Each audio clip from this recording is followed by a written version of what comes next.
What's the meaning of cartouche?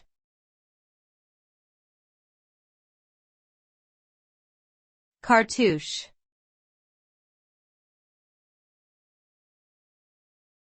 Cartouche.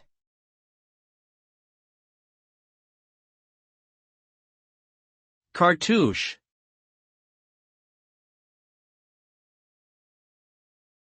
Cartouche.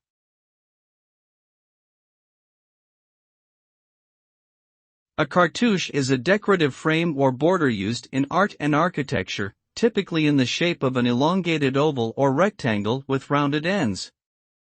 It originated in ancient Egyptian hieroglyphs, where it was used to enclose the names of kings and queens. In Western art, cartouches are often found in ornamental designs, such as on furniture, pottery, and textiles. They can also be seen in architectural features, such as above doorways or on tombstones.